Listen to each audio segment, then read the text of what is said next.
Good evening, everyone, and welcome to IKYA Live, world news from the spiritual perspective and your premier news program for practical spiritual advice in your everyday life. My name is Andy. I work as operations manager here at IKYA Center in Oslo, Norway. And we are very pleased to have you join us tonight, both on YouTube Live and our live studio audience here. So IKYA Live is a news program out of the ordinary.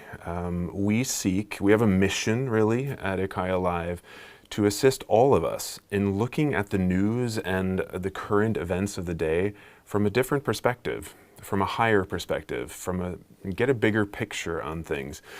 And spiritual teacher IKYA assists us by taking a news topic of the day and unpacking it to look at the spiritual principles at play. And then when we can see those principles, we can all choose to kind of, lift our eyes and operate from a higher place so that we might be sources of healing and growth rather than perpetuating the very problems the news are about on a daily basis. So tonight, we are going to dive into a topic that I would say is not in the news enough, to be honest. And that is that World War III is actually underway and has been for some time. Now, of course, it's a bit confusing because World War II was so obvious, it was so physical and in our faces that we were in a battle against each other, that especially the bipolar axes of power. But now it's a multipolar world. There's several different powers struggling for dominance, and it's being played out all over the place in every aspect of our lives. So the real question is first of all, what's going on, and then how can we understand it to better know how to move forward through it? So before we get started, be sure to subscribe down below and share tonight's episode with your friends, family, and fellow spiritual seekers, because tonight's episode, it's unfolding as we speak. So it really applies to absolutely everybody, and they could benefit from understanding the world around them differently. And of course, we're at ikya.official also on YouTube, Facebook, and TikTok, and here on YouTube. So we're going to jump into this both complicated and challenging topic. And really, I think the best place to start with is, IKYA, can you orient us more? What is this World War III all about, and where are we? First, let's look at what war is. It's an inevitable part of being human. And it comes from you wanting to change other people instead of yourself. If we think of, we all strive for harmony, right? We all want balance. We all want things to just be right and to work and all of that. Life itself is in harmony, right? And when we are not, we believe that we represent harmony, right? Because it works for us subjectively. So when we feel, well, this works for me, the world should be more like that. We want to change other people. We want to change the world because we don't understand that we are in disharmony, right? Because when we realize, oh, I'm in disharmony, then we want to change ourselves, not others. As we all know, that takes spiritual work, right? It's not the starting point. And even when we are involved with spiritual practices, maybe for decades, we can still discover that in our minds we have these attitudes that, oh, this should be different, like they should not really be doing this. So, for as long as we believe that the world should change instead of us, there will be war. So, let's just kind of start by looking at it, because World War III, and why it may be difficult to see it, is because it's multi-layered. From a military perspective, a war is never over. A war simply goes through different stages. So World War III effectively started the moment Second World War ended. It's such a different cycle. And it happens in the same way. You have a buildup of opinion, of stress, of culture, all of that. And because it's human nature to always believe that everybody else should do what we do, there will be a buildup. And there are many different types of war, right? We have economic war, political war, we have cultural war, religious war, trade war, deterrence war, information war. There are so many different types of war, and they're all going on at the same time. It's just the level of aggression and violence and how it manifests. The thing today is that you cannot really see that we are in a world war unless you look at all the layers and you overlay them. Then you will see it. Because when you look at the kind of military war, yes, you have the expression of what's going on in Ukraine and the Middle East and all that. But even the military part is a lot bigger. There's a big game going on right now, right? We'll get back to that. So that's one part of it. We have trade war. You know, we have economic war, like who's to control world economy and trade and all of this. And we have a cultural war going on. Who are we? Who's to decide what reality is? Because remember, all reality that we collectively subscribe to as a culture is all made up, right? It's a bubble, right? So is also a kind of fight about who's going to decide what it is to be human and what is right and all of that. So, and when it comes to information war, just think of social media. It's a weapon. It's been weaponized already. There's a full-scale war going on the internet.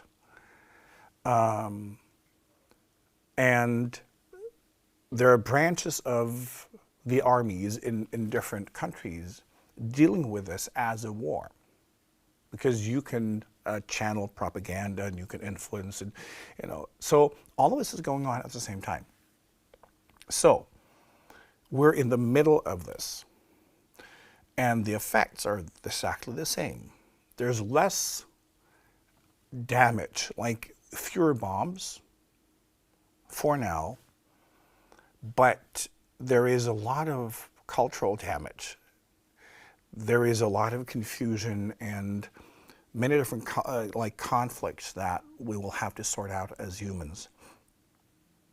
Now, but think of, like, I always explain things when it comes to human behavior from the perspective of looking at human evolution, because we have to. Our behaviors and programs do not come from nothing. It's trained behavior for the sake of survival. So humans have historically never been able to live in peace with their neighbors. Never. Because, once you have a tribe and you define yourself based on who you're not, so you need to point to someone you're not, someone you can disagree with, because that will create the sense that we're not like those people, we're this. Without an adversary, without that outside enemy, it's more difficult to define oneself. So when that happens, and if the tribe, more successful in their own survival, at some point they will feel like, well, we are right, and these people, we've been complaining about them for years, they really shouldn't exist at all. It will be a buildup based on all the stories we tell about the others. So even from the time humans were practically animals, at some point, when there is a neighboring tribe, there will be a war. They will attack each other and most will die, and it's decided who wins. And often the ones who wins will then absorb that area.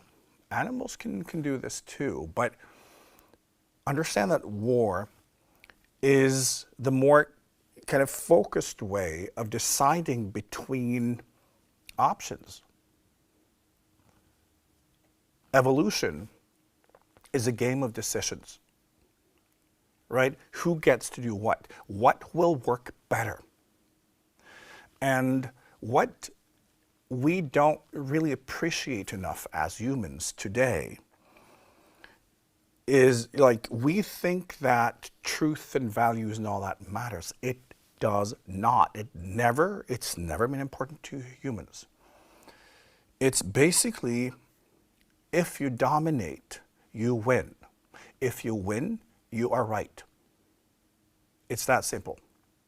So it all comes down to domination, right? So when you look at human evolution, it's not been about who's been right about anything. It's domination. And then sometimes the most stupid decisions are being made from those who are dominant. Okay, then that culture goes under, and then something else comes. It's always looking at who are better suited, right? So there is this discussion in nature. Who are better suited? Like, who are the fittest? And often there will be, for instance, among animals, they can fight over territory, right? Everybody's at war with everybody else, and humans are at war with anyone, everybody, especially themselves. Just think of the wars you have inside of you. All these conflicts. War is simply the externalization of all of that. But believing that humans are peaceful and peace-loving, no. It basically, the only way to get peace in your mind is if everybody did what you wanted them to. If you had complete control.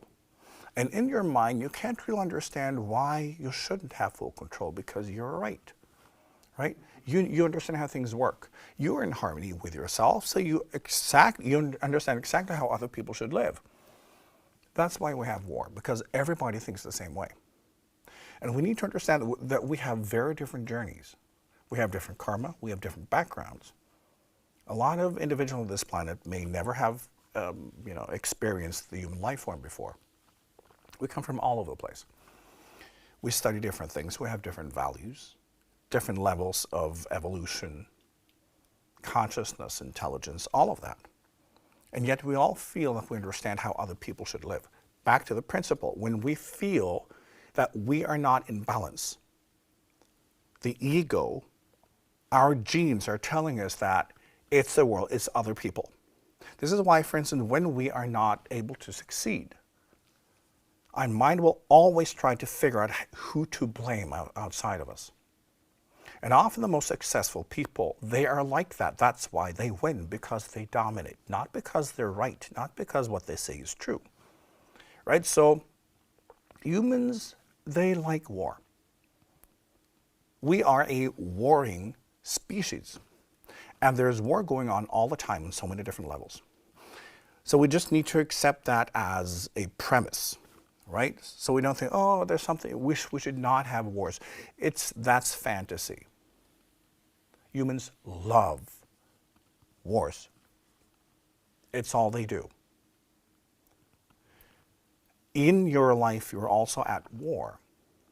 But because we live in a society where everything is kind of, not just peaceful in a way, but we have laws and regulations and bureaucracy and, so much control stopping us from a natural behavior. If all of that was lifted, you would be ready to kill day 2. Right? Because then it's about protecting your stuff, and, we will move into that state almost immediately. So it's in us. Now,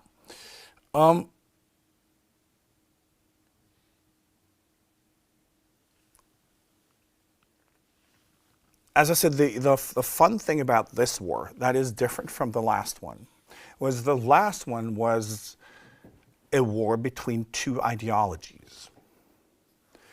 And that was, it's a simpler war to understand. Because it's so complex, it can be difficult to kind of understand how to navigate even what's going on. But we need to look at history. And it's the movement really from the unipolar world to a multipolar world that is also multi-layered. Now, after the Second World War, we ended up with 2 kind kind of big power bases in the world. That was the Soviet Union and the United States, with Europe kind of as, that. Completely dependent on the United States. So it was all the United States and the Soviet Union, and they could both build their power based on that energy, right?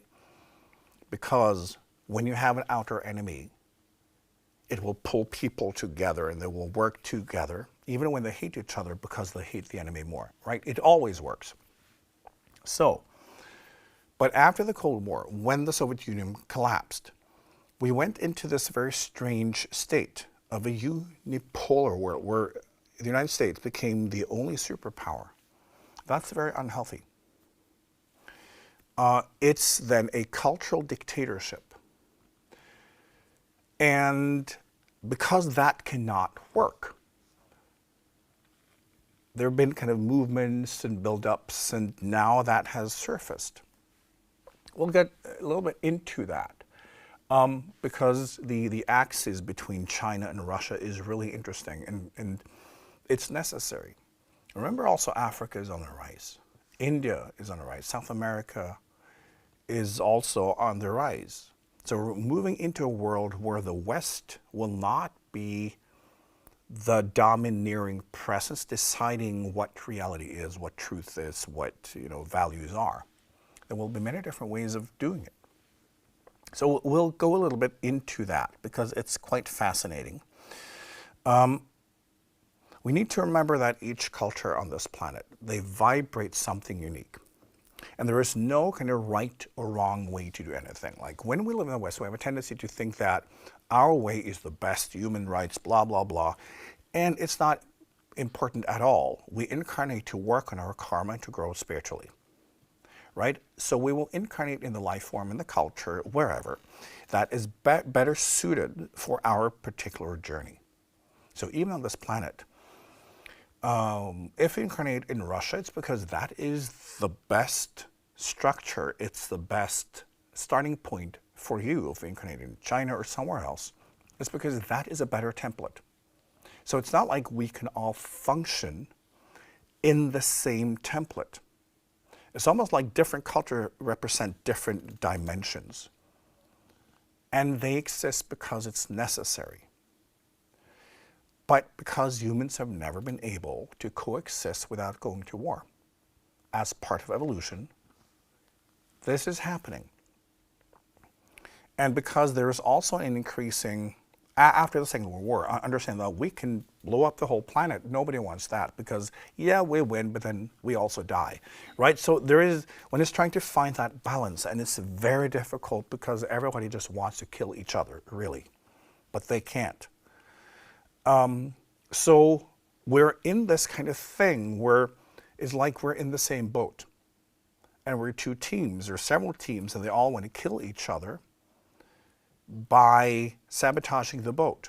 But they can't, right? So there's a limit to how much each kind of party can do. So one's trying to find sneaky ways to destroy each other from the inside. This is why it's less visible than it used to be. The warfare is more advanced. It's massive, but it's not as visible as it used to be. Now, what we need to practice always is being in several positions at the same time. This is how we move past this, because we are moving slowly into a world where we have to accept that we live on the same planet. And so far, we do not accept that, because we all feel that we should decide, what that culture is. And it's not how it works anymore. So then we have to fight it out. Okay, and we have to do that until we become a little smarter. But at some point, we will move into a cohesive global culture with kind of the same laws, the same political system, the same everything everywhere. And the way to prepare yourself is to not be too obsessed with your own opinions and your own position, and be more interested in, like, what if I came from a different culture, what would that be? How would I think, right? Everything comes from somewhere.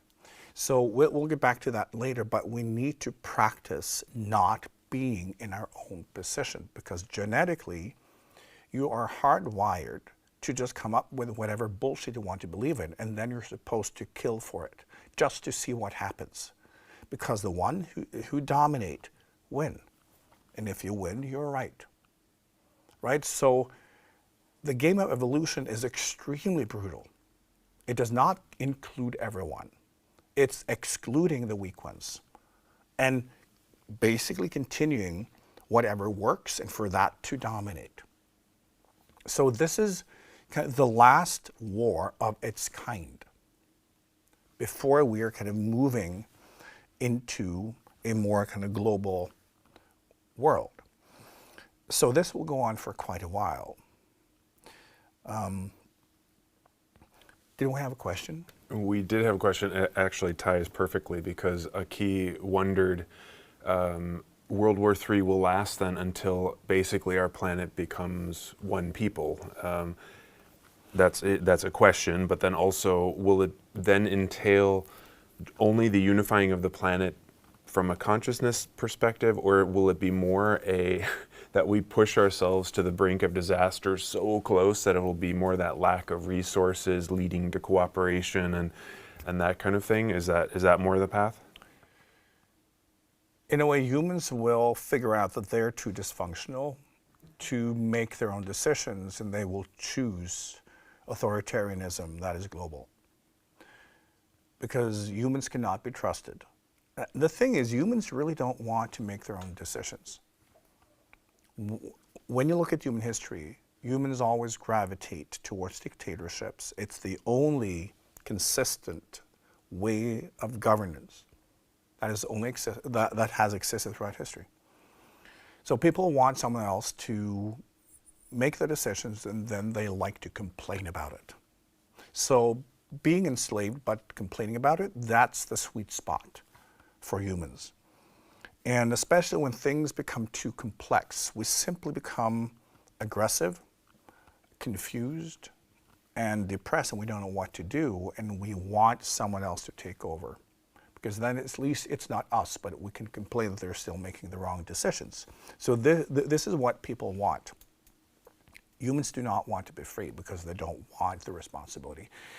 People can say that they want to be free, but they simply want to be free from the consequences of their own actions. They want to do whatever and not care about how it affects other people, right? So it's that freedom from consequence. That's what people see as freedom. While real freedom means that you understand, you have a contextual understanding of your own existence that is quite advanced, so that you're able to move kind of gracefully in balance with everything around you. That's a whole different thing. So it's the opposite of what humans often think of as freedom. So yes, this will go on for quite a while, and we'll go through different states, but there will be more military activity for a while than one has seen. Now, spiritually, one has already been able to diffuse a lot of the energy. This is also why this is kind of spreading. I have talked about several times that the most likely scenario was a nuclear war that would happen this year. And that has been diffused. This is also why war is spreading, because that energy still needs to be worked out. But one has found better pathways. The conflict is still there, right? Humans want everybody else to change. And the more difficult and complex life is, the more they insist that everybody should change. And that aggressive energy will have to be resolved. It's that simple. We've got a question in the audience. Could you talk a bit more about the impact of control that is up and coming, and the severeness of what it's going to be for the majority of people? Yes. Now, we need to understand that most people don't want to think at all, right? As we've seen, like AI, what will happen is, for the most part, it will be used so that people don't have to think. Now, we saw an ad a few days ago and thought, well, that was so funny. It's just like an AI program that can now basically decide where you go on vacation for you. You don't even have to think about that, right? It will understand and then like do it for you. Humans don't want to think. They don't want to be responsible. They just want to be blobs that can satisfy themselves. And that means that someone will have to do it. Right? And this is the thing. We enjoy the idea of freedom, but not the reality of it. So what we tried to create in the West, is a setup where people can live in that fantasy. But because it's not working, because when people live in that fantasy, they're taking less and less responsibility. And what happens? We need more and more regulation, more and more bureaucracy, more and more laws, because people are now so stupid and so disconnected from responsibility that whenever they can get away with something, someone will do it. Although it's very harmful for everyone, people don't care. So we will need more and more regulation. And when you look at, we talked about dictatorships last week.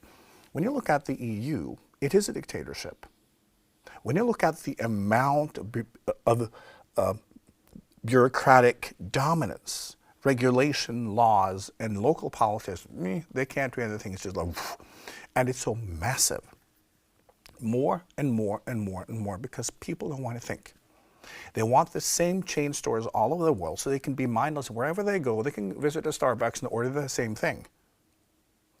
They go to McDonald's and order the same thing.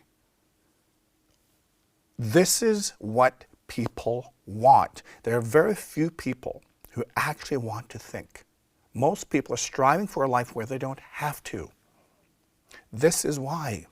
It's not like, somebody's trying to control people. It's because people don't want to think. They do not want to be responsible, even in their own lives. So someone will have to. It will require an enormous machine. And people are saying, take my money. Do it. So it will happen. So people will be happy. Just look at how people live their lives now, right? If you look at what's happened in a generation, we can see the deterioration of the human mind, right? People are not thinking, they're like TikTok brains, all of that. We're just in the start, right? And everything can be controlled and tailored to your taste. And you will have very little tolerance for anything that is not what you want immediately. That takes a big machine. And you cannot have any responsibility, because it means you have to do something. You just want to be in the receiving end of it. And again, people want this. So it will take a kind of like all-embracing, all-controlling dictatorship for this to work. And then people will feel free, because they're free from thought, free from consequence, free from strategy, free from any form of responsibility.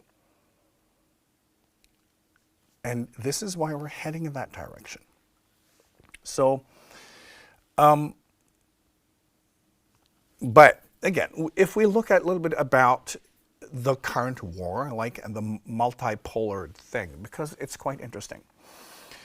Let me just look at Russia, because the Russian culture is not very well understood in our part of the world. Now, one thing we need to understand is that Russia has had a culture where the 1% own 100%. It's always been that way, right? It's what they know. It's their state of normalcy, and they have no interest in that changing. So they had that, and that was also the backdrop for the revolution, of course, right? That you had a very, very small elite owning everything, and then the other one had nothing. So you had the revolution. And that strict hierarchy was gone for a while. But what happened? because the power structures are the result of the collective consciousness, not the other way around. So what did they do? First, they killed off every single person who owned anything. And that could be if you owned a cow. You could get shot because you were a capitalist, or, so they killed everyone. So they started again. And the first thing they did, build a power structure. And that turned into an elite on top, removed from the rest, controlling everything. And gradually, they got access to more and more resources, right? And at some point, because they were, or organically, they were kind of building the same thing again. The communist system did not work. So they had to break free from that so that they could build that structure even more. Hence, oligarchs, right? And what was really funny is that in the 90s, when you had Yeltsin, for most Russians, this is when they kind of dabbed in democracy for a few years. For most Russians, they will see that is the worst time of Russian history, of Russian modern history, because it was completely unstable, completely corrupt. You could have a job, a stable job, and the next day you would be living on the street, right? You could, have a family, and the next day your daughter would have to prostitute herself. It was completely insane. People were suffering. And it was, again, everything was corrupt. You could not trust the police or the military or anything because there were no rules. Because they had not experienced democracy, they had no idea what that meant. They knew the power structures, and now they had the oligarchs just building their wealth. And then Putin comes along. And he identifies with the old ways. And of course, now he's a Tsar. He identifies as a Tsar. So now they've gone full circle. It took 90 years, right? Because you cannot change human nature. So when you look at where they were before the revolution, where they are now, it's exactly the same. Because that's in their nature, that's the culture. So this is also why he is supported, because this is what they want. And when you look at the alternative, when he came in, he disciplined everyone, and you could trust the police again. He got rid of corruption. Remember that in their culture, the 1% controls 100%. So of course, when that's the case, they want Putin to own as much as possible because at least he's trustworthy. He's predictable. His word is the law. So of course you want him to be in control when that is reality. The alternative to what they experienced in the 90s, complete and utter chaos. Complete suffering for everyone, everything being corrupt, everything being no law and order. That's the alternative. You want Putin, because at least then you have predictability, you have safety, you have institutions that function. But they're used to having this extremely hierarchical, power and control from the top and down, and without that, everything collapses. Right? So it's important to understand this is their culture. So if people had a real choice, they would still vote for Putin. They would still vote for these elite people in power, because this is their culture, and there is nothing wrong with it. Remember, if you need that experience, you will incarnate into a setting and a form that allows you to be in that position. If you need something else, you incarnate there. So it's just a match between individuals with different types of karma. Nothing wrong with it whatsoever. And because when it comes to the Russian kind of normal people, this is their journey. This is what they want. So when you have someone who strongly identifies as the Tsar, kind of, connecting to Russian history and wanting to reestablish that, basically canceling the 90 years in between. So that was an interesting experiment, but now we're back on track. Then you want to assert that. You want to provide safety, security, everything being predictable, having that kind of power structure and economic structure that they're used to historically. And then the West comes and says, well, we're gradually moving closer. You know, when the Cold War was over, we had all these countries that were previously part of the Soviet Union, and NATO started to move, although the West said, no, we will not do that. We will respect you, but the West did not. So the West was moving very slowly, and including more countries in the West. And in the West, we see that as a good thing. But for Russia, it's a threat, right? That's understandable. So at some point, they felt cornered. So one can in many ways say that the invasion of Ukraine was completely irrational, but also emotional. Russians are extremely passionate, extremely emotional. So when you combine the security situation and feeling that the West had been pressuring them all, like since the end of the Cold War, slowly moving closer, and you combine that with Russia needing to have a stronger identity, outer enemy, right? And to kind of rebuild the nation, it's a logical move. It's a highly emotional one, but it kind of, you know, it's part of their culture. And this has just strengthened his position. And in the Russian culture, they're used to suffering. It's part of their identity. And there's no end to how many people they're willing to sacrifice. In Russian culture, suffering is seen as a good thing. It builds character, right? And they hate the West because we're gone too soft, right? All they can see is women not being women and men not being men, and we just like do silly things, right? And it's, you know, and the worst thing is it's working. That's the most provoking part of it. We have better lives on top of that, right? And that's a big threat. So they need this.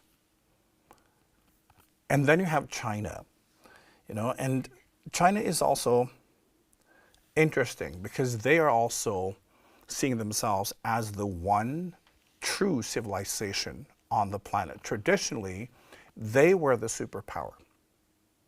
When you look at, like, for several thousand years, China was the only superpower, right? You could say that the Roman Empire was also a superpower, right? But that was short-lived compared to China. They see themselves like timeless, you know? So, and then they also had that blip where they fell. And now they've built a system that they feel is closer to democracy than what we have in the West. They say that they have learned from everything, and now they have kind of a really good system. Because their way of thinking is that their system is based on merit. Now, in China, they have this kind of like image that they often use when they talk about democracy. They're saying, okay, if you want to, you know, go on a flight and you're like in this line with people, and you can choose what person you want as a pilot, and you have two options. You have one who is kind of rather quiet, doesn't say much. You know, he does his job. He has never crashed. He has never had any incidents. He's on points, like follow schedules, all that. Or you have the guy who says hi to everyone. You know, he's very charismatic and promises like first class tickets to everyone, like free drinks, free meals. And he does not mention the fact that he's never really, you know, flown an airplane before, but he's very popular. Who do you think people will vote for? And see, this is what democracy is, and this is why democracy is extremely dangerous, right? And this is also what is happening in the West at this point. And they're seeing it and say, no, not here. So they think that their system is based on, we take the best people who've been proving themselves to society and the world around them, who are like going beyond their own needs and trying to contribute to society, and they're experts in their field, then we'll let them rise to the top slowly. So what we get is the best of the best with the best minds, people with the best ability to think systemically and strategically and think of the greater good for everyone. And those people will rise to the top. That's the thought and ideal in a way, right? And it's flawed, but it's important to understand that's the thought behind their system. And they say, like, we don't need several parties because when you have that type of system, it's simply the best people coming together and building consensus. So we have to sit together and agree. So this is like having one party forces everyone to come to an agreement instead of just like fighting back and forth, because that's not productive. And we will not then be able to let go of an issue before we all agree. And that can be seen as smarter. Then at least when you look at what's happening in the States right now, right, it's a kindergarten. So they feel that they're closer to the ideals of democracy than we are. And I've said this many times, the Chinese system will take over. It will gradually, our system in the West will gradually become more like what they have in China because it's necessary. Because democracy has failed. We're just like, we're behaving very irresponsibly, and we choose idiots for leaders. So China sees themselves as the adults in the room, which also gives them the right to decide how other people should live. Of course, back to how humans think, right? So they're now the tribe seeing that the West is failing, and at least Russia, they're also in line with traditional values. So we can see eye to eye. We need to establish a new world order where the adults are taking over because the West is just completely corrupt. That's their perspective, right? So that is happening. And the thing is, over time, they will win. I've also talked about this before, but Europe, as the starting point of modern global civilization, everything started in Europe. Europe will have to die or change for the world to be set free from the Western narrative, where we believe in the West that we know what's right, our values are more important, and so forth. So part of what's happening organically is through immigration. The very identity of Europe and the West is kind of dissolving and morphing into something else that is more globalized. Because if you think of it, if Europe especially represents the DNA of modern civilization, it's natural, if we need to reach a state of global consciousness, that everybody will have to kind of move in, all cultures, all ethnicities, all everything will have to kind of move into Europe and become part of that energy, right? And then it will start pulsating globally again. This is what's happening.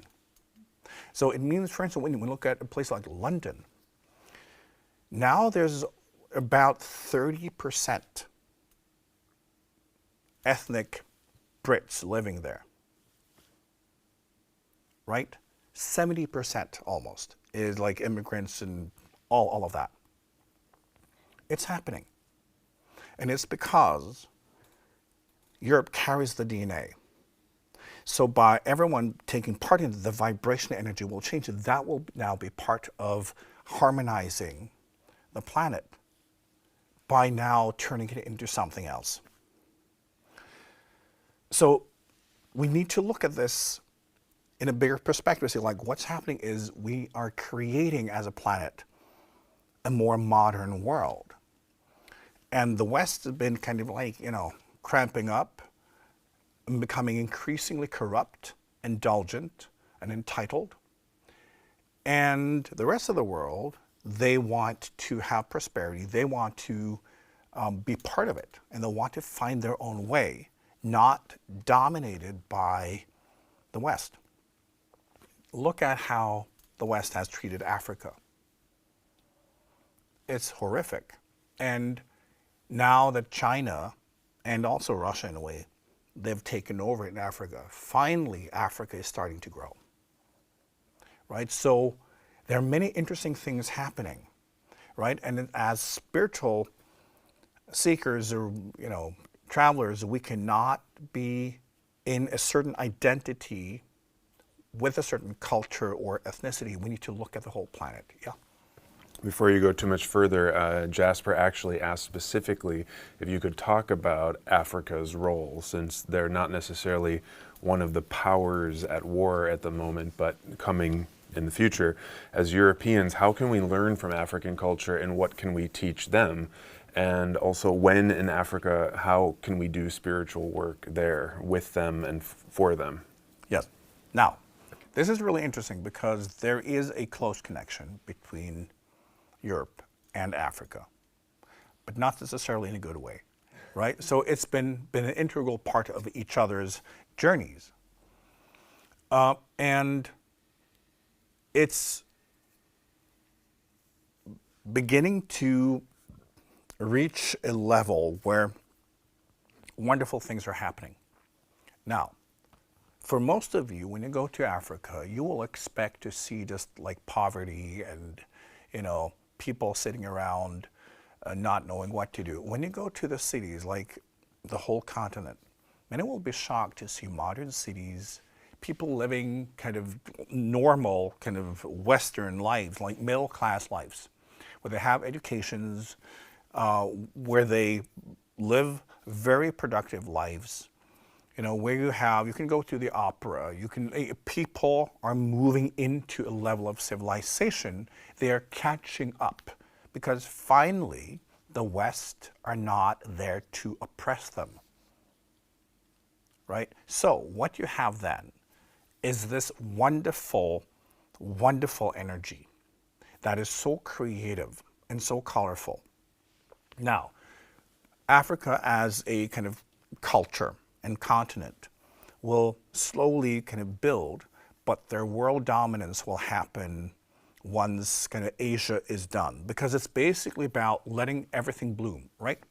If we think of what we want as a global culture, we need to harvest the seeds from the flowers and mix them all together, right? So now we have the West, the seeds are there, we've kind of seeded the rest of the planet. And now it's wilting. Its time is over in the current form. And now it's starting to grow and it will bloom. First, Asia is now in its kind of blooming phase. And then that will become ingredients of a global culture. After that, it will be Africa's time to really bloom. And the difference is that Africa already operates on a better understanding of harmony. They're more in tune with vibration and energy. The first civilizations in Africa were very much based on sound and vibration. So as Africa becomes like more advanced, science will move in the direction of understanding more of kind of the waves and vibrational aspects of life, and that will accelerate science far beyond what humans today can possibly understand. And they will also be the ones kind of taking the lead in creating a real kind of harmony and diversity, because the African cultures have always been very much connected to this planet and to the respect, right? And seeing this planet and all life as equal beings. So that will happen. So when Africans really bloom and they take kind of the lead, they will be instrumental in helping the whole planet restore itself, creating more harmony, and for humans to understand that they're part of nature, they're not above it. So that will be, it will bring in so much healing, but also so much fun. Because Africans are all about living and enjoying life and all of that, and Asians can be a little bit too mechanical when it comes to that, but it's also bringing science on track of faster evolution, because we need to develop faster. And Asians are, they can go into machine mode, right? And we need that. So they can develop innovation more quickly. We can get more structures. We can kind of understand how the world works and develop technology and insight and science and all of that.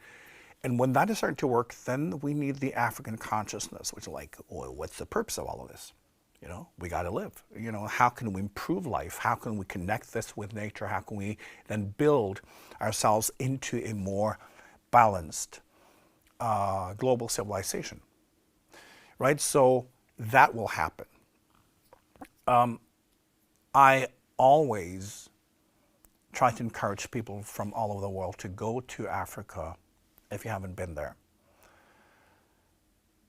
And especially listen to the ground, listen to the nature, because the continent is quite special, not only because there are so many minerals in the ground, but that's part of it. But it carries a vibration, you can feel it. When you walk, like when you really kind of use your body, you can feel vibration and information and power coming from the ground up. It's there, and it can be transformational, right? Many people, when they go there and they have this experience of connection with nature, they suddenly understand Africans. It's a kind of natural power and love that is there, that is far beyond what you can find on any other continent. And it's that, understanding when you have the different cultures and ethnicities in Africa kind of, evolving in that setting, it does something to you, right? It's part of the genetics. It's part of how the body responds. So they have that kind of vibrational understanding as part of the biology that we don't have, right? So that is part of what they will teach the world, is how to be in tune. And as I said also many times before, what you have in many African cultures, remember, Africa is so big, you can't really say Africa is like this, right? So, but there are certain things we can notice. And I think, again, if you've traveled in Africa and met Africans, many will notice that there are so many people with a level of integrity and really kind of walking the talk and talking the walk,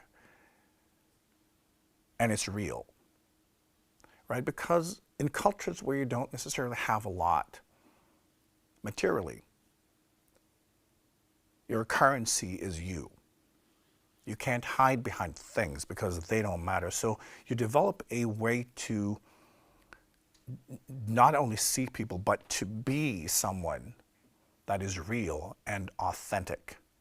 And that energy, that vibe will be so pivotal for the global culture, right? Because we can all fall asleep and have AI doing everything. Africans won't have it.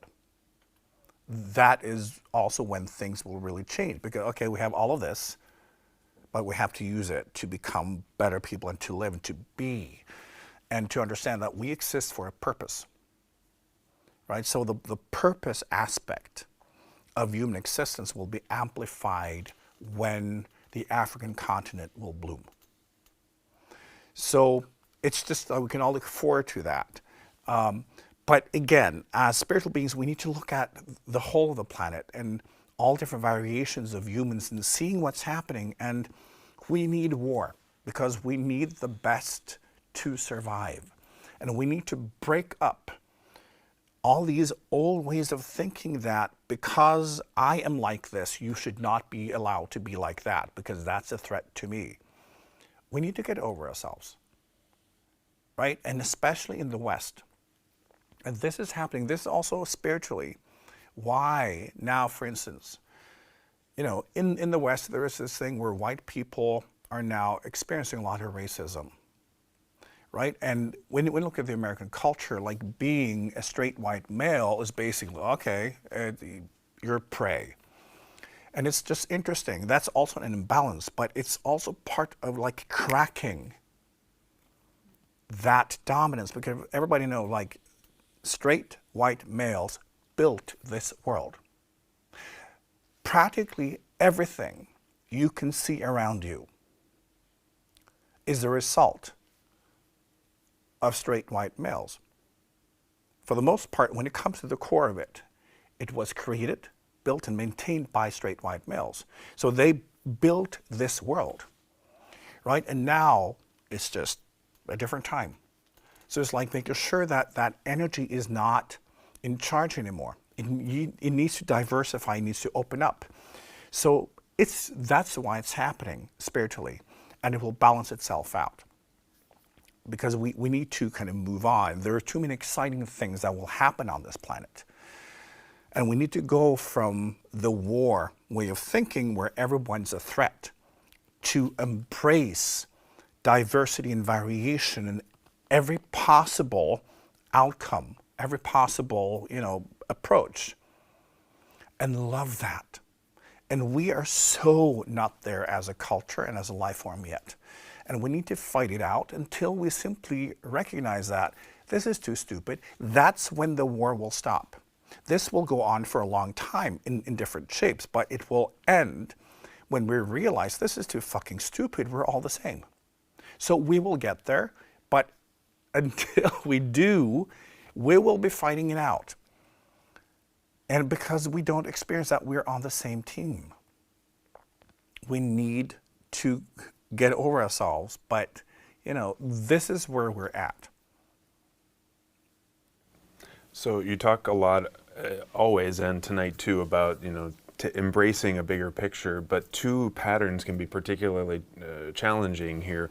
One is if you're not on a spiritual path, it's very easy to get sort of channeled into your everyday life, your details, and kind of not really care about anything that's going on around you, especially on a global scale.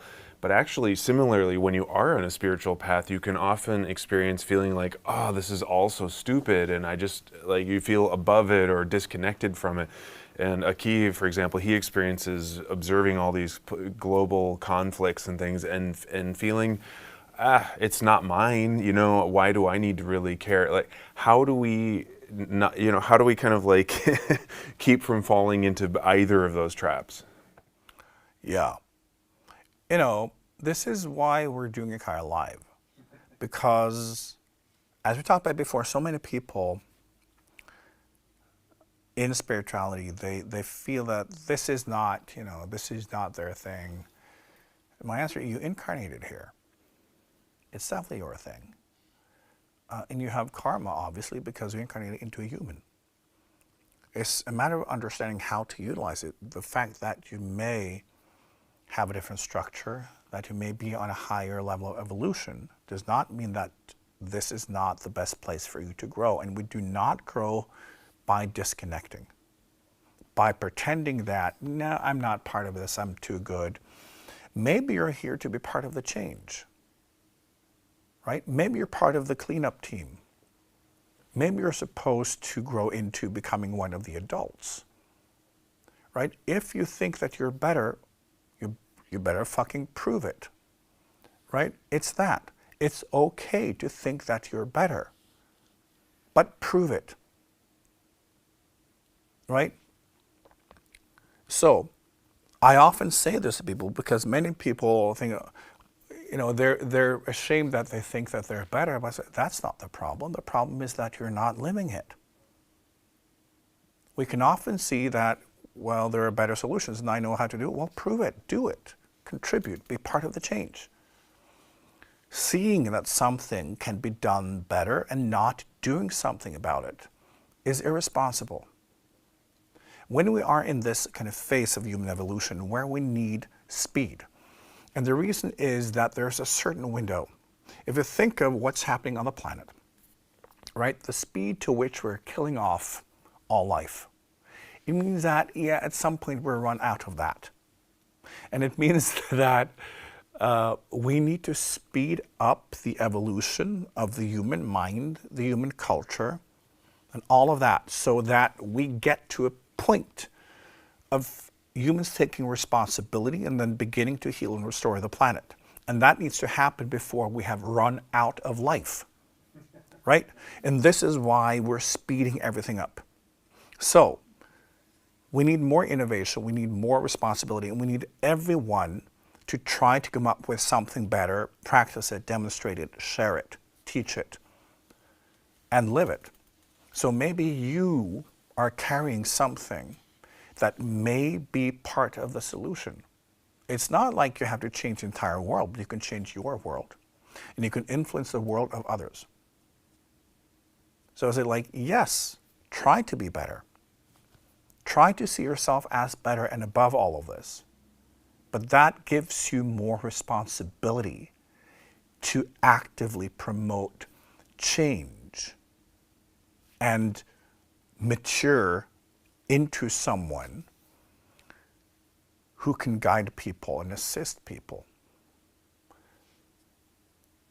Because when the world needs this, when the energy and mindset of war is increasing, because there's more war going on inside each individual, it doesn't just stop, right? We need as many as possible to try to influence this. Then we have to be present. We have to also take responsibility for our own wars. And to understand that we incarnate with other beings, with other levels of life, other people, and we have responsibility for that. There's not any point in our spiritual awakening where we don't have responsibility. It increases. So understand this, when you see yourself as someone in spiritual awakening, you have more responsibility. And this is your training ground. It's not enough just to sit there and feel, ooh, I fill myself with love, I'm lifting the planet. Well, that's nice, but it's not a solution. Part of our training is how can we convert that into something that others can actively use? If someone is drowning, for you to sit down and dedicate meditation, will that save that person? Right? There's a time and place for everything. And we need, as spiritual travelers, to also understand that we need to do things in a very concrete and practical way. And too many people in spirituality, they simply don't. Then they're part of the problem, not part of the solution. Right? So whenever you see and understand that you're connected to something that is better, try to understand how to convert that into something others can use, and then try to bring it. Mm-hmm. We have a question in the audience. Before you came on today, we were sitting, oh, peace and love, why don't we have that? And we started laughing about when the Vietnam War went on, it was a lot of people doing peace and love, smoking cannabis and taking LSD and all of that. That really helped. And well, at least they diversified some of the strictness and all of the things in the society. So I was just thinking maybe not that, but playing and being creative and constantly trying out new things to break up some of the narrow-minded. Is there a way we can celebrate also our way through this? Absolutely. And now I'll bring up a principle that's really interesting. It's that when we look at the polarization and the balance between polarization and diversification, understand that these are natural cycles. Now, how evolution works is that, you'll fight it out and somebody wins, okay? Then you will have one kind of son, like one dictator. It can also be a mindset, it could be culture, and you will have a space, right? And within that space, everybody will now be part of that. At some point, that will diversify because people will relax and will find their own way in it. And at some point, that will become stronger. And then it will diversify. And then within that diversification, you will have conflicts. And at some point, that will become strong enough. And that will then challenge the main focus. Maybe that will fall because now you maybe have like 5 different kind of like starting points. And they will then gradually narrow down, because when you have internal conflicts, at some point you are left with 2. So they will polarize, because this is how evolution works. So, and then when you have that, they will fight it out, and then we'll have the unipolar reality again. So you have that, you start with a dictatorship basically, then that will dissolve through diversification, meaning that one-minded way of existing will dissolve. Then it will have several narratives, cultures. They will then interact, and there will be increasing conflicts. And then at some point you will have 2 left. And the only way to choose, I've talked about this before, humans can only deal with 2 choices, right? That's why in sports, right, you hold with one team, right? You don't go to a match and see like 5 football teams. It's 2. It's all you can deal with. It's black and white. I love those guys. I fucking hate those. They should be killed, right? And then we have fun with that, because it's how we operate as humans. So we need polarization for us to be able to see things. And then we'll fight it out. And then the winner takes all. And then within that will be diversification. Then, everything happens again. So what we try to do in democracy is to go against our nature by, like, we include everyone, but humans are not ready for that. We're not there yet. So even within democracy, we've now started to gravitate towards polarization, right? So now we need to figure that out. It's completely natural. So this is, again, like, the natural cycles of how we operate as humans. And that will never stop. We'll just have different formats and different ways of doing it. But it's especially when we have the polarization that we get war. When we can identify, this is my team, that's the other team, then it's easy. When we now in the world are moving towards a multipolar situation, and will be very unclear who's who and who's with who, you have the Arab world who will just like, whoever will give them power, right? So you can't trust them because they have their own game going on. Same with India, right? And South America, even worse. So it's more messy, but that's also why it's difficult to identify my team and the other team, because then we can go to war for real. Now it's like spreading. And this has also been part of the strategy, of course, for Russia and China, is to make the war in Ukraine spread as much as possible. Because then, as one knows, people in the West do not have the bandwidth. And they will get bored, because all they want is to be entertained. So if it's too complicated, they don't want to take part in it anymore, and they will stop funding it. And that's actually their strategy. And we're getting close to that, because we're really that stupid. Mm-hmm. So Hogne raises Little Norway here is a classic, I would say sort of like a microcosm of the European and Western self-confidence and perhaps a little arrogance that we know best and that kind of thing. And he points out that Norway has funded with billions of Norwegian kroner a major ammunition company, and has sold a lot of that ammunition to Ukraine in support of that part of World War III. But he wonders, and I think this is an interesting question for all of us around the world, when our governments, choose to passively, quote unquote, participate in war, aren't we then collectively in, let's say in Norway, are we not collectively in Norway also waging war? Yes, of course. Now, the thing is, remember that the reason why Norway has been able to live in peace, it's because Americans have been fighting wars all over the planet, right? Remember also the Cold War? It's that, making the enemy stay away. It's not because everybody loves Norway. And we are always at war, right? And this is, again, we've had superficial, like at least on the outside, we've had peace in the West for so long that we think that's a natural state. It's not. And we are at war. Ask the intelligence organizations.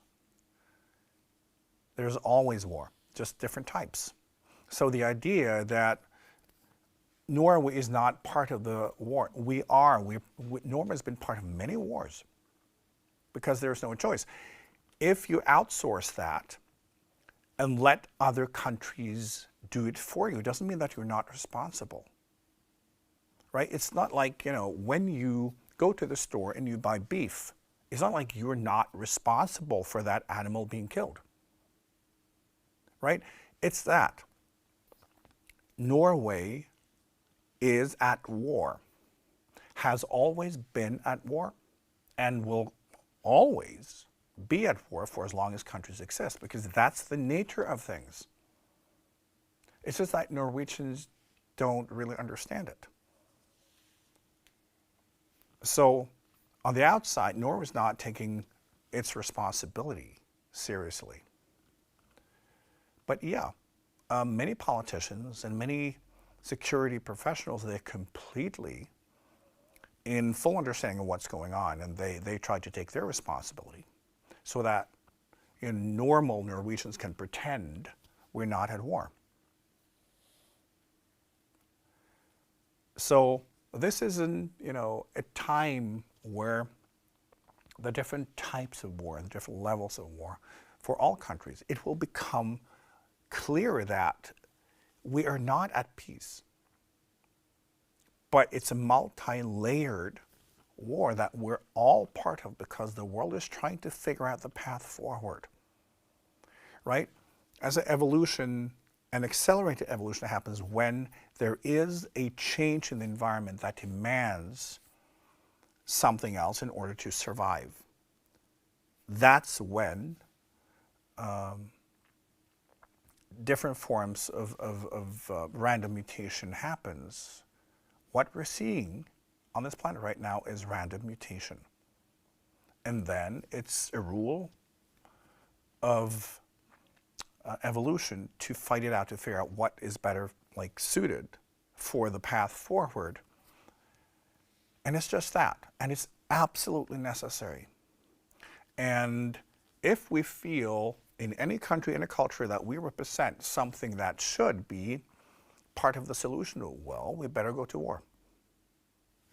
It's how it works. It's always been like that. We just had a small blip in history where we've been able to pretend that this is not how things work. It is how things work.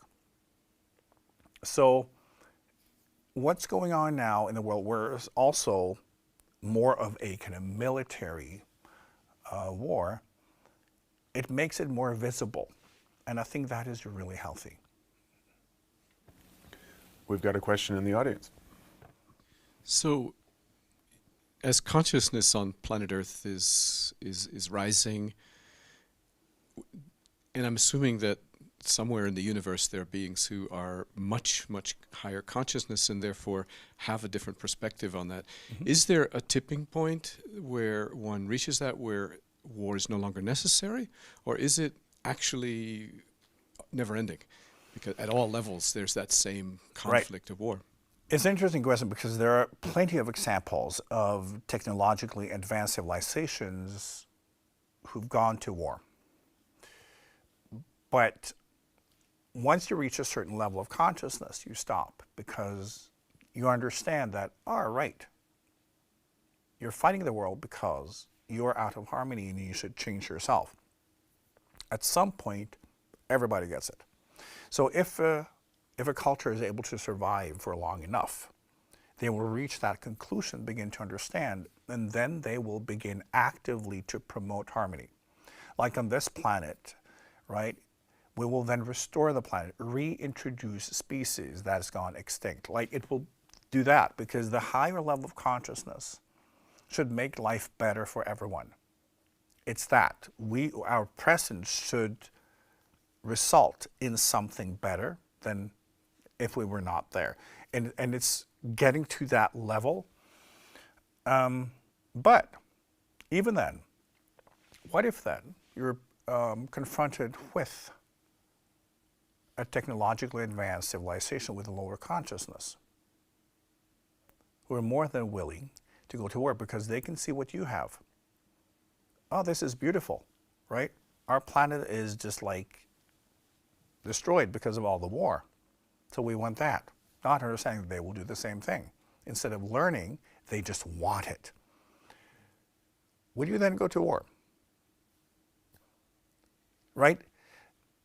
Traditionally, when you look at this planet, intolerance always wins over tolerance. And that is, a paradox. Right? That if you have someone who is intolerant and you have someone who is, the tolerant will understand your point of view and therefore also kind of justify your thoughts and actions, and you'll understand and also accommodate and, yes, I need to respect you. The other person will not. Therefore, that person will win. Right? And that kind of regulates also human consciousness, but not in a good way. So we need to come to a point where we are able to kind of like go past it. But so far, humans have not been able to do so. So the tolerance-intolerance thing, it gets to a level, and then you have the more primitive ones wanting that.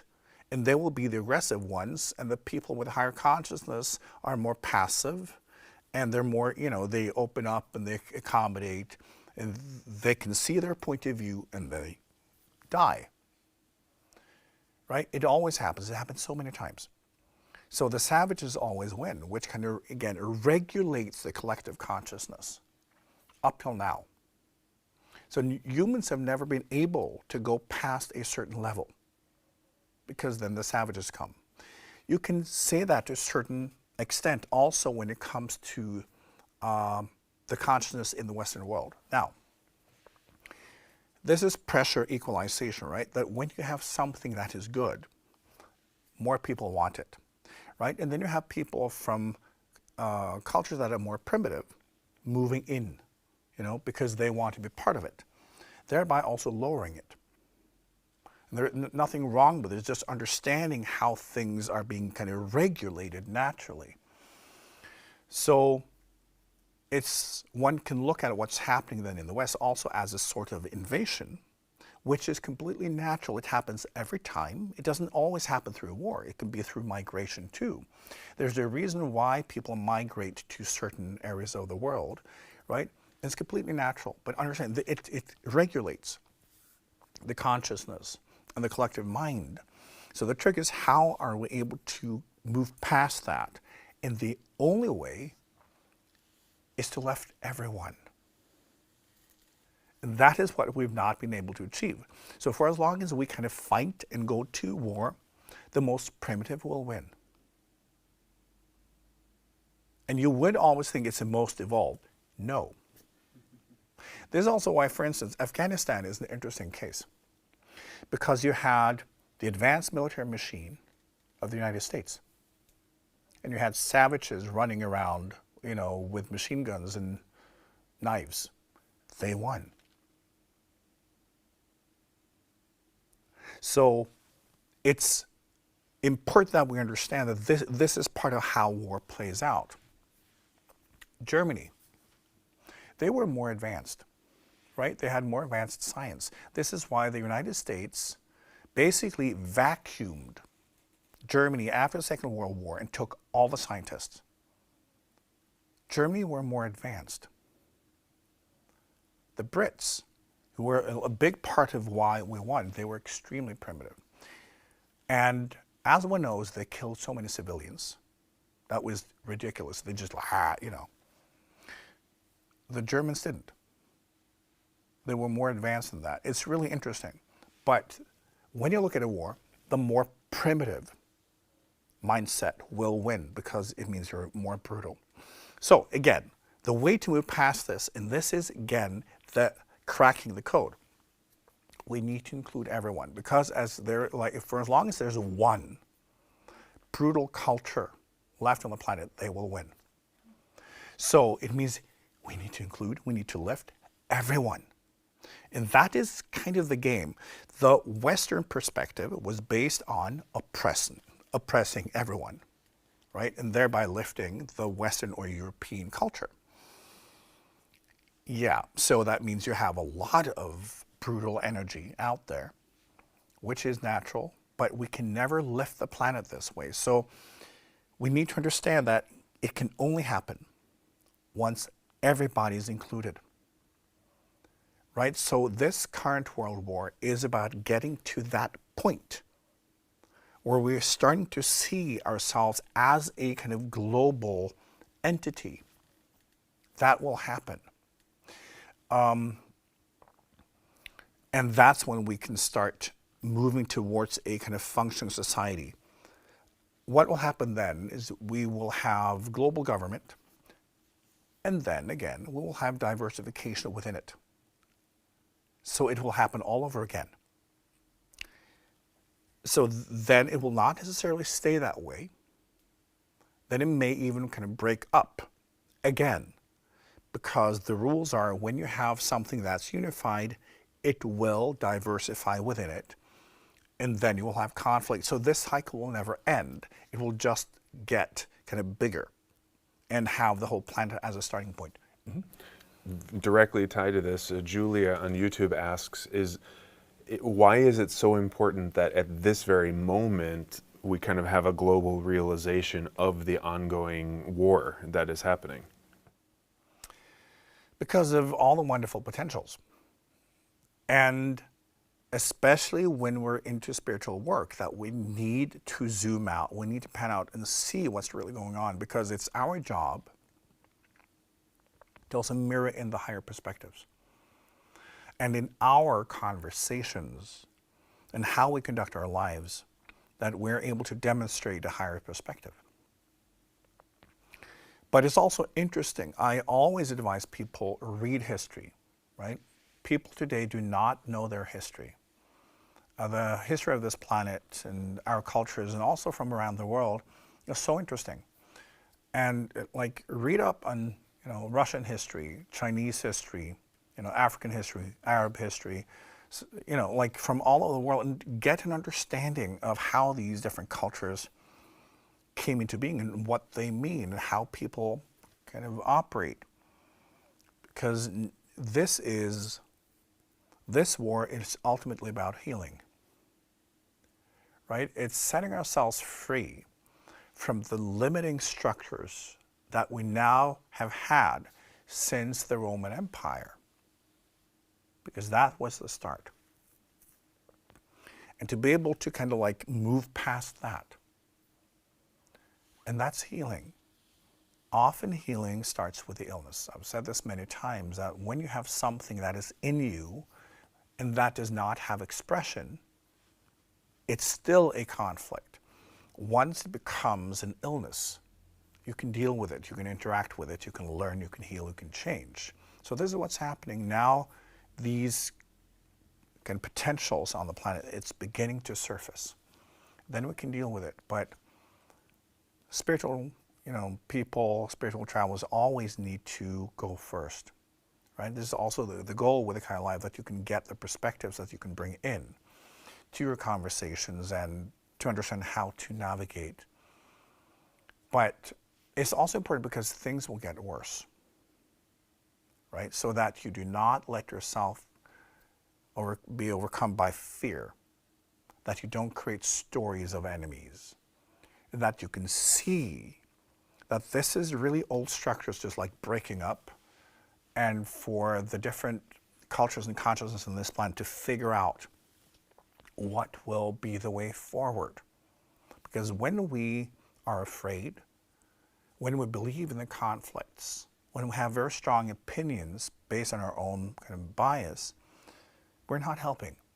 We're making it worse. So it's also just an interesting thing when we're in self-growth work to look at what's going on the planet, right? And be part of it and to study ourselves and how we get mirrored in that process, but try to do it from a higher perspective, not be caught up in the collective fear-mongering. So Trina asks what may on the surface seem like a bagatelle, kind of a very simple question, but it reflects our daily choices. She says, does it matter what I watch on TV? Because do I contribute to global violence by watching violent series that people are there, people are putting in creative energy into creating series that show violence and murder and all the rest. And it sounds like a small thing, but it does kind of permeate all of our daily choices, doesn't it? Absolutely. We should all just watch Teletubbies all day long. But yes, remember, everything you do also is what you vibrate, right? You are a tuning fork. So what you're vibrating, what kind of energy are you channeling? And of course, everything you do, every thought, every emotion, every expression carries a certain energy, a certain information, and that is your contribution to the soup. And the collective soup is simply, everyone together. So what we do individually, absolutely, it really matters. Not like one thing will change everything, but everything is just all of us. Right? So yes, we need to take responsibility for ourselves, our own path, our own journey, and what we want to bring into life and what we want to represent. I always come back to what other people do is never an excuse. What's happening outside of you is never an excuse. You have to take responsibility for who you are, what you're vibrating, what you're bringing into the world, regardless. Especially if you see something you don't like, if that's a little too coarse, that's too low consciousness, well, it's your responsibility then to be the tuning fork, to vibrate the higher alternative in that situation, instead of becoming an extension of the thing you're criticizing. So yes, all our choices matter. But then we need to become aware of our intention. What is it that we want to achieve through this choice? We need to go there. Because for instance, if the intention is to just numb yourself, well, you need to look at that. That's not a very high level of consciousness, is it? We need to challenge ourselves, our choices, and the intentions behind it. And through spiritual work, gradually get a kind of healthier set of intentions, healthier set of values that we live up to ourselves. What other people do, it's completely irrelevant, right? You have to vibrate your consciousness because that is your journey. That is how you can also reach all your potentials. You cannot actively lower your consciousness and at the same time complain about you not reaching your higher potentials. We have to stretch in all directions. We have to take responsibility in all directions. And always take that responsibility that whatever I'm doing is setting the example, it's vibrating information. And if I see that something is not, fully functioning in the world, vibrate something higher, right? So yes, we all need to look at our choices.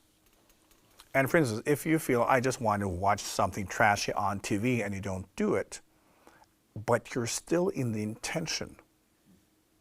Now you can create the energy that, I can't do that, because, so now I'm punishing myself because I'm not good enough. That energy is also garbage. This is why you cannot just stop the action. You have to look at the intention, right? And purify yourself. Move into the heart and having a loving intention towards yourself and the world, right? Lifting the world and being part of the solution is not easy. It's simple, but it's not easy. But responsibility, that's where it starts, and that we study and meditate on what that actually means. Especially, as I said, because this culture is moving towards helping people to not ever think, to not take responsibility ever, but then being able to complain constantly about everything that's not the way they want.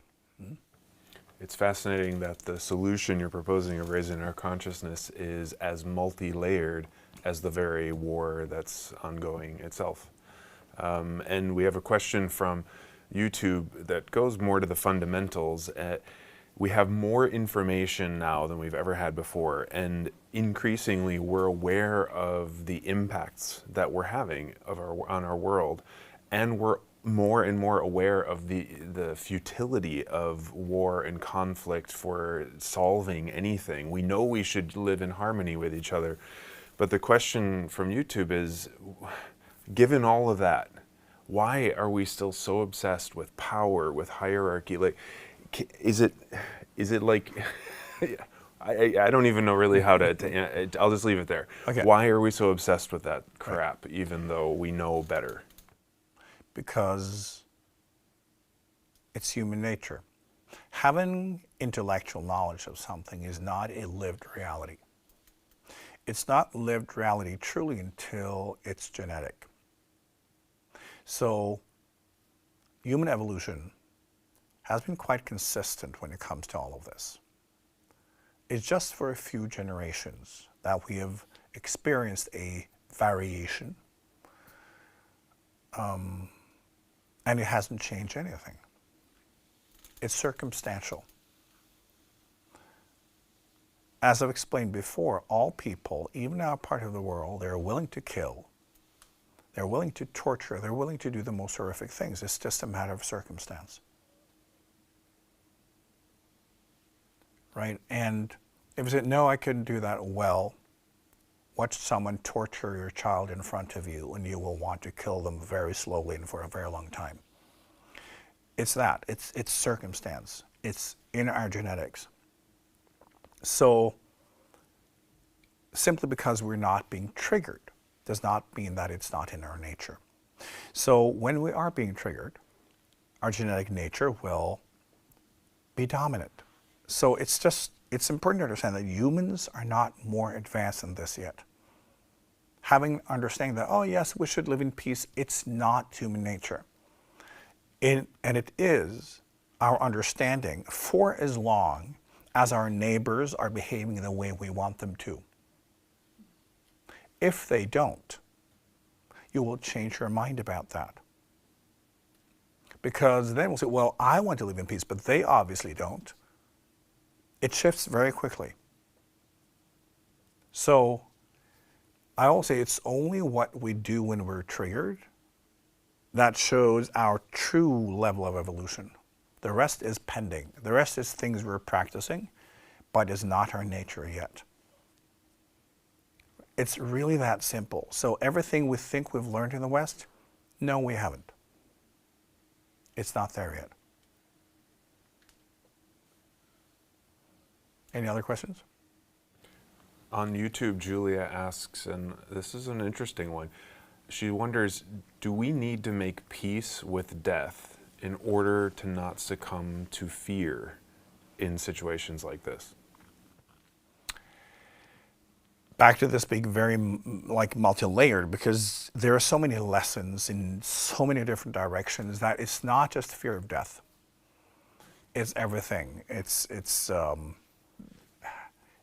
touches on the very kind of idea of what it means to be human and our identity, our deepest identity as a life form.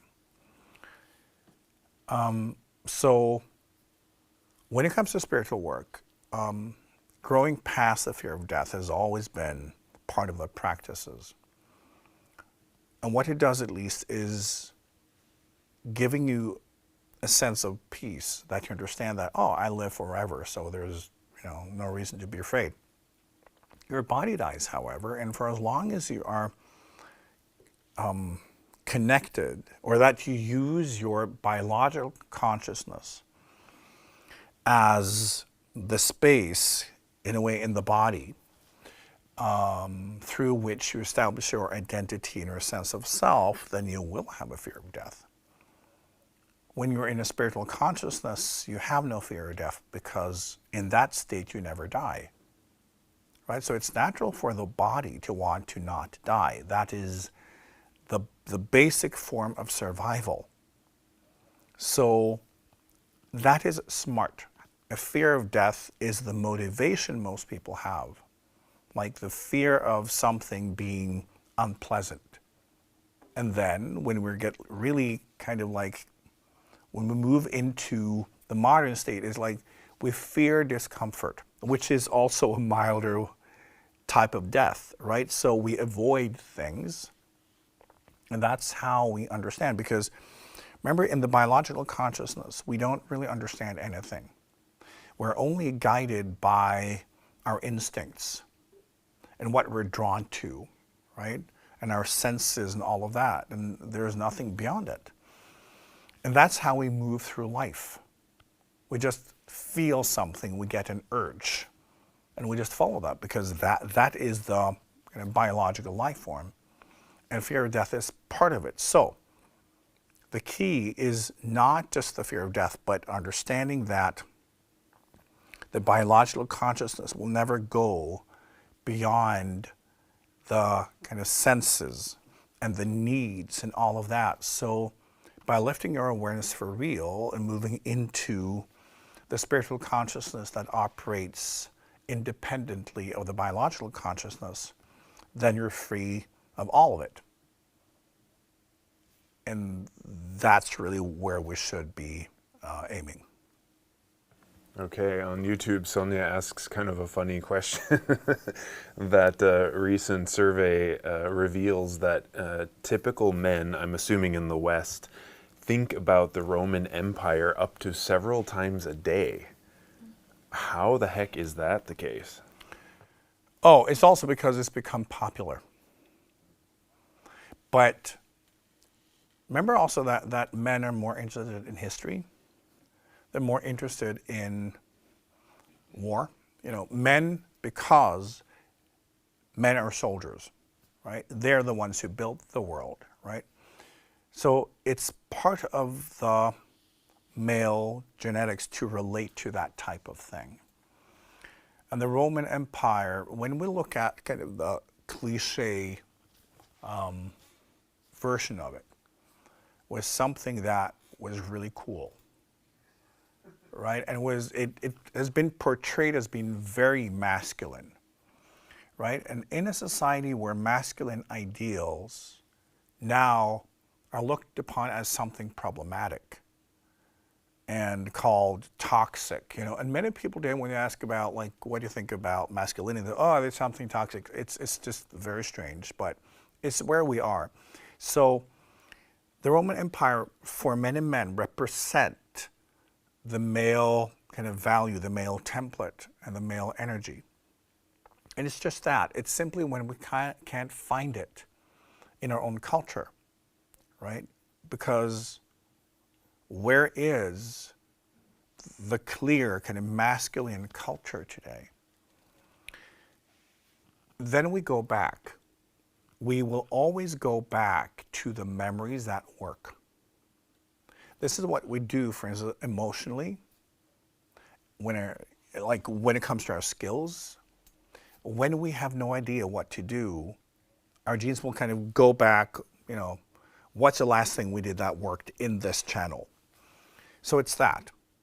It's because the Roman Empire is a kind of cliche of the masculine template.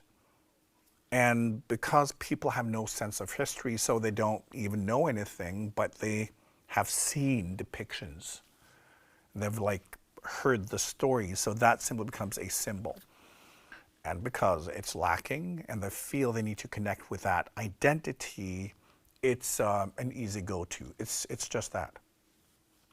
All right, Jasper asks a fun question too, and I will say that we are not officially making any endorsements tonight, but he asks, IKYA, what are the best countries on each continent for living and creating a family in this increasingly unstable world? That's a fun question because it depends on what you want to create. It depends on your intelligence, your level of evolution, your karma, and your path, right? And this is the wonderful thing about diversification, is that we have the space to find our own path and our own expressions. So what works for you may not work for someone else, right? And this is why it's an impossible question, because if the question was, if I want to achieve this particular thing, what is the best country for that? But then it means that your whole life will be about that one thing. And life is multifaceted, and we're all different. And again, wherever we go, we are there too, right? With our karma, with our history, with this or that. So it doesn't mean that even when it works on paper, it doesn't mean that you as an individual will be able to exist and build what you want in harmony, whatever is in that country. So every country, every culture exists because there is a need. Obviously, things can only manifest when they absolutely have to. But what is wonderful in this world too is that we're not limited by our birthplace. There's also part of the world becoming more globalized, right? Just like you can choose your family, you can choose your country, you can choose your culture. And that's an opportunity. It doesn't mean that we have to, but many people feel that, you know, they're more in harmony with a certain country that may be very different from where they grew up.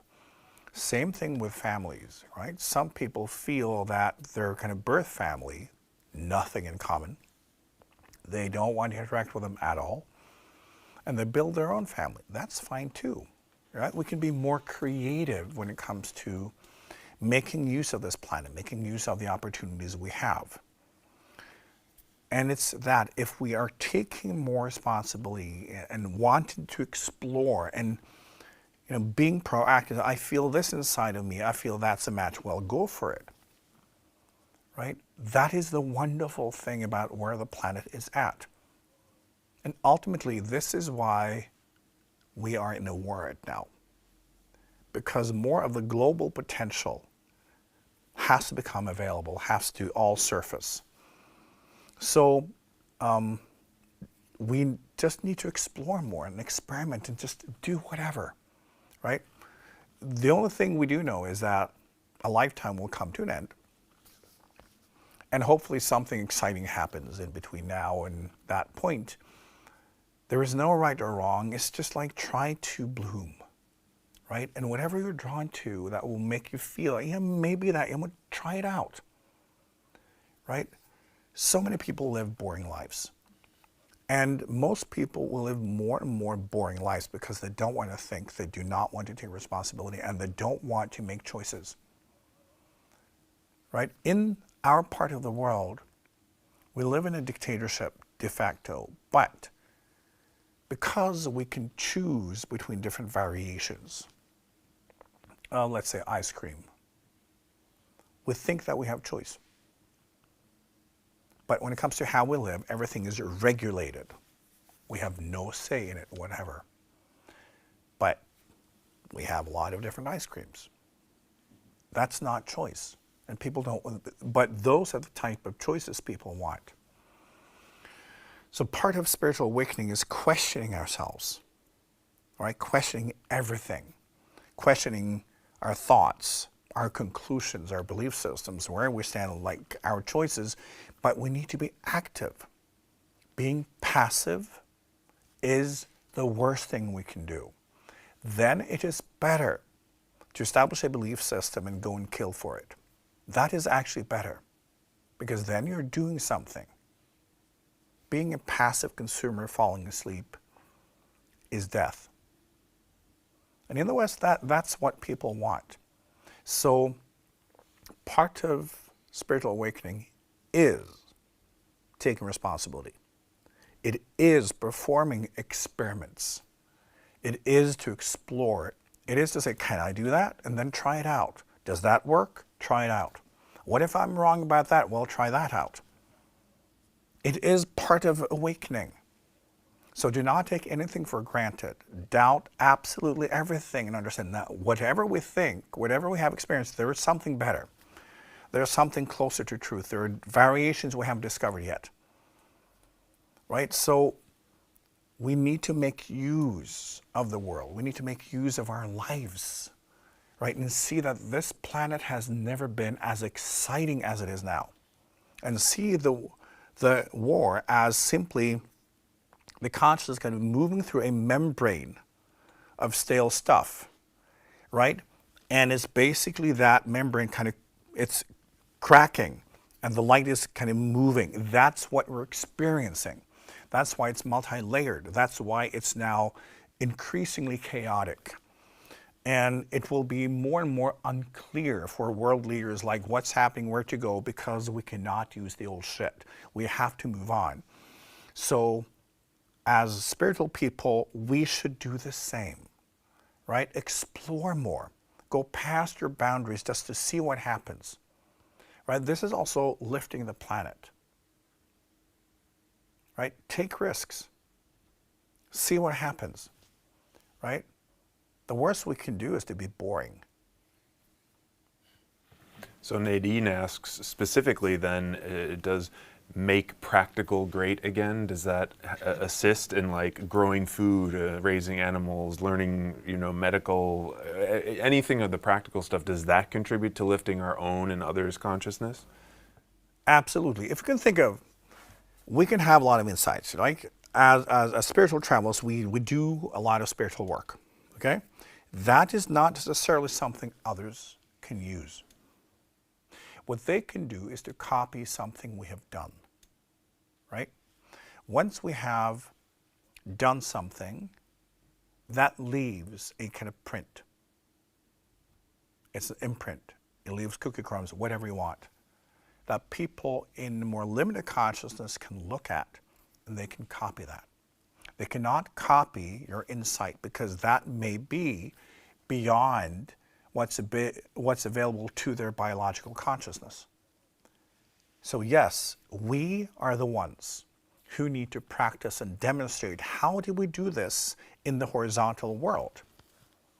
Because then there are examples that other people can follow. So if we are in the process of awakening and we identify with that, yes, we absolutely need to be part of the outer world. We absolutely need to bring things in and figure out better ways to do everything. Set the standard, give examples, leave cookie crumbs, leave imprints, like all of that. And we cannot do that through meditation, but bringing what we understand in meditation out into the practical, manifested world. That's all the questions here. Good. Do you guys have anything more? Okay, now, back to how we truly build these pathways for ourselves. Questioning everything. I say also practicing being in different positions at the same time, right? And learning to be comfortable with whatever position I'm in, I'm also in that position. I'm in this body, I'm also in other expressions. My consciousness is flexible. I'm in the microcosm and macrocosm at the same time. I can be anything and anyone, anywhere, and connect with that. And connect with a kind of like bigger lines and longer lines of human history. Because then whatever is going on, you can see it in a context and you will be relaxed and just, oh, this is interesting, right? And you will not identify too much with any particular point. You can identify with being part of it and find your way in it and be more creative and playful. Right? Because also when we're used to being in several positions that may contradict each other at the same time, the brain also gets used to it, right? And it means we get less invested. And therefore we can understand everyone, and we can give space for that. At the same time, more easily figure out, well, okay, I'm here, I can be flexible, I can just like move around there because we're not locked. We're not limited to like, I'm here, I have to do it that way. Right? This is also part of expansion. We become so much more flexible, creative, and playful. And this is also how we move past fear. because fear is like, if this does not happen this way, then it's dangerous. There might be like 500 other ways to do it, right? So just see that what is confusing for people is when we are programmed as a life form, as a tribe, figure out a way to do it, and that's the right way. And then evolution is testing it out, right? We're supposed to be stubborn and just believe whatever bullshit we come up with, and then we fight it out because nature doesn't know what belief system will work better. If a belief system will make people better at survival, they will win, right? So it's just going past all of that. And at the same time, understand where other people are at. We need to embrace human nature, right? To understand that war is part of natural behavior. The idea that humans should not go to war and like, this is not who we are, it's bullshit. It's absolutely who humans are. So we need to embrace that. We need to embrace conflict. See, it's inevitable. It's life testing out positions. But we as individuals, we can expand and include all positions at the same time. Thereby, we can have both patience and empathy with all the different conflicts that individuals and groups need to go through, but they will figure it out. Just like as an adult, if you have kids, and you can look at your kids, and they are fighting over a toy or whatever, and it's necessary for their personal development, right? They will figure it out. So you have to allow them to do it, but you will try to stop them from hurting each other for real. But you also know they will have to figure it out. It's part of life. It's that. In a higher consciousness, you absolutely give space for any level of conflict because it's educational. It builds character. It's kind of like, and humans will fight until they figure it out. And so there is such a wonderful potential over the next few generations that humans will kind of like get past this sense of tribal mindset and open up to the big we and understand, wow, this is wonderful. It's not a threat. It's an enormous gift, and we can actually figure out how we can work in harmony and then move on from there. We are, as a life form, as a culture, we are moving in that direction. This is also why I say you don't need to be afraid. This is under adult supervision, but just like kids have to, fight it out and fall off the bike and all that, humans will have to move through all of that to grow up. There are different cultures here on this planet watching and waiting for humans to reach a certain level of maturity.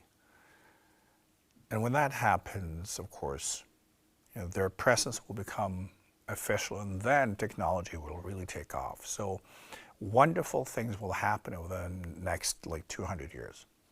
This is just a big shift. And as all big shifts, it starts with a lot of kicking and screaming and resistance. And then at the end of it, everyone thought, this is the most wonderful thing ever. So we'll get there. So try to be part of the solution. Try to be part of the consciousness that has already been lifted. See the love in what's happening. See that it's life wanting to break through, right? It's, when we want to blossom, of course the flower will have to kind of break out. It's just that. We're going past limitations, and there's a lot of kicking and screaming from different identities and egos, but there's something greater happening. And brings them back to love, right? Love will heal our own wars. As an individual, we need to stop going to war with ourselves. And how many of you are at war with yourself? That's why there is still war in the world. When people in spiritual work are still at war with themselves, how can we possibly expect that there is no war in the world? So we need to resolve that. And this is the easiest way is to learn to accept different positions in ourselves at the same time. There's room for that. It's not dangerous. It's actually wonderful. Accept yourself. Accept human nature. Accept human nature in yourself. I always tell people that we can love in addition. You can dislike someone and at the same time love them because they're not connected. Love is unconditional. It's only when it's unconditional that it's love. So you can look at something you dislike and you can decide to love it. You can look at someone or someone's behavior, expressions, and say, I don't like that. You can still love. You can do the same thing in yourself. And practicing love as a discipline and learning that you don't have to balance something or work something out before there can be love. Love is what will work something out. It's when you teach yourself to love everything and anything regardless, that will promote healing. Because when you choose to love something you don't like, you begin to see what it actually is. You begin to see that, oh, right, it's not that which is the problem, it's my own perspective. So when we move into a perspective of love, we accept everything, and then our relationship to that thing dissolves. And then there's no conflict. You have to move past the war in yourself first, and then the wars in your own life, because as long as you think that the world should change in any way, you're part of the problem. You're nurturing the war energy. When you fully understand that the world is perfect, everybody is here to work out their karma, and that's what's happening. You can give love to that. You can give space for that, right? So learn to love unconditionally. And look at all the areas in your life where you are at war, where you are on the brink of war, and do something about it. Understand that it's not that, whatever it is, that represents the problem, but your thought that this should change to please your position. So try to go past that and just accept and love. In spiritual work, it's always where we end up.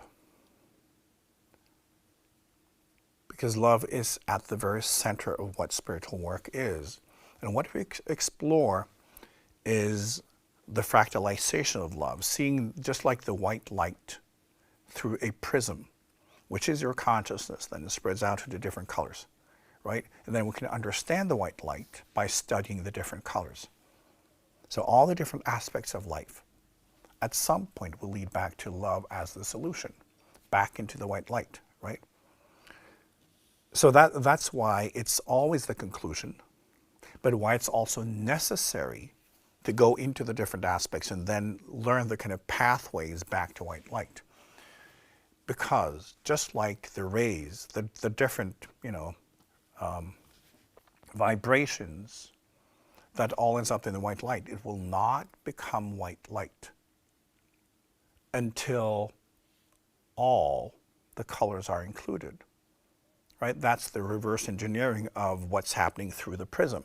So you can't just say, well, I understand that part and that part. Well, if you combine those colors and those vibrations, it will not become white light. So we need to understand all of it. So this is what we're doing through our spiritual travels and through our incarnations and dimensions and all that. It's that complete fractalization of the white light, right? So this is why it's always the conclusion, but it's the different pathways. So in this, practice love, practice being unconditional, practice exploring how much you can possibly accept, and play around with how many like positions can you be in at the same time? Place yourself in different cultures. Place yourself in different like lines of history and understand where different cultures are coming from. Their purpose and why there has to be so many different types of war going on now. Embrace it. Love it. And also see how all of the world and the collective consciousness is therefore slowly moving through the cracks in this membrane, because that's where we're heading. And your job is to be one who can see it, one who can nurture it, one who can love it, and one who can show people in the real world, through manifestations and behaviors, how they can move in that direction as well.